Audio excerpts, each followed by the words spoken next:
Well, we call them wounded warriors, servicemen and women who have put their lives on the line to fight for our country. That's right. And what's most impressive about the servicemen who spoke with us at News Channel 7 in this next story is they want to go back to fight and continue to protect our country. As News Channel 7's Elizabeth Brand shows us, a fishing trip for 3 wounded warriors led to some new friendships. No matter how impressive the vessel, or the catch for that matter, there's no escaping the scars, the pains, and the memories. I was injured with Agent Orange. We're there, we had incoming, and we were all scrambling, you know. And when we were scrambling, I had to get something from my vehicle. When I was going to my vehicle, the vehicle was parked, you know, kind of awkward. And when I pushed the door open, I got the door open, got in there, I was grabbing something, the door just slammed on my arm shoulder. Smashed it, and it looked like a balloon for a while. He was knocked out of the back of the helicopter and hit the ground with back injuries and arm injuries and stuff. A fishing trip in the Gulf may not be able to heal the physical and mental wounds from the front lines, but for these 3 men, it just helps a little. Chief Warrant Officer Dean Rush served our country for more than 20 years. He spent 2 tours in Vietnam as an Army aviator, 2 tours in Germany, and 2 in North Korea. But for him, there's nothing more honorable than spending the day with 2 men who may have fought in a different war and during a different time, because in the end, as he says, they're all fighting for the same cause. They haven't been where they've been, seeing where they live and how they live, seeing the horrors that they've seen, been on convoy with them.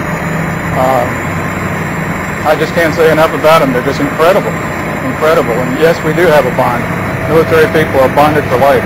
Sergeant Philip Gonzalez served for more than 25 years. His career came to an end when his vehicle was hit by a mortar, causing the 450-pound door of a Humvee to slam against his chest and shoulder. Gonzalez has gone through 3 surgeries, more than 1 nerve infusion, a nerve tuck, and he has a couple of bone grafts. He also had a ligament and a tendon repair.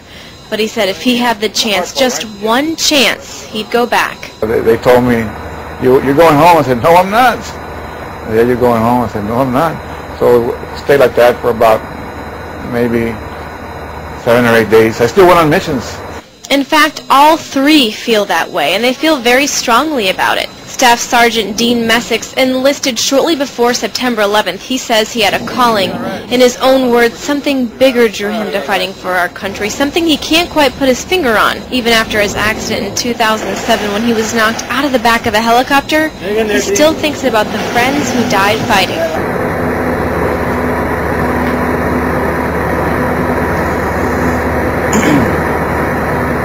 I mean, your buddies that are over there with you, it's camaraderie, and I've lost several friends in Iraq and Afghanistan, and I feel we're doing a really good thing over there. So it's just, and I feel I'd rather this stuff be over there than back here in the States again too. The trio bonded instantly when they met on Wednesday. All coming from a different path, came together to do one thing, to fish, and to fish quite a bit. In light of the Billfish Invitational, the group was brought together through Freedom Alliance. Now, Freedom Alliance is a foundation founded in 1990 by Lieutenant Colonel Oliver North. It's an outreach program which honors those who have been wounded in combat and are recuperating at military hospitals throughout the U.S. And they took off in this, a 74-foot Viking. The trip, complimentary of Galati yachts, Game On came over from Destin the evening before, and right around 30 miles south of Panama City, the group caught more than 50 snapper, taking home the bag limit. They also hooked a couple of bonitos and a 62-pound cobia. The Dean duo, or affectionately known as the Dean team, brought it in, taking a few minutes to do so. And you caught a huge fish. Oh, huge. Huge. The biggest thing I've ever seen in my life, actually. Yeah, that's the biggest fish I've ever caught also in my life. So. But the day is much more than just catching the biggest fish. It's about healing, passing on hope, and meeting other veterans who share the same passion. I hope to be able to go back to BAMC or somewhere like that at a later time and talk to soldiers about, you know, to keep that positive attitude going for the soldiers. Because sometimes when you get hurt, the morale kind of goes down because you are injured. You can't do the same job you did before, or sometimes not any job at all. because these men, far more than most, realize just how lucky we are to be alive. I believe that God puts us where He wants us, and when it's time to go home, He'll call us home.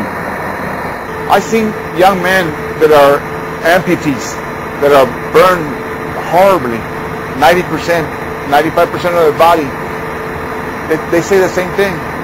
If I wasn't like this, I'd like to be back there. Once we've been there, some of us don't want to come back home. In Panama City Beach, Elizabeth Pran, News Channel 7. Love seeing them have a good time out Yes, there on the water. yes. They all say that they really enjoy the chance to relax and fish prior to Bay Point's Invitational Billfish, which was over the weekend. Okay, good deal. Good for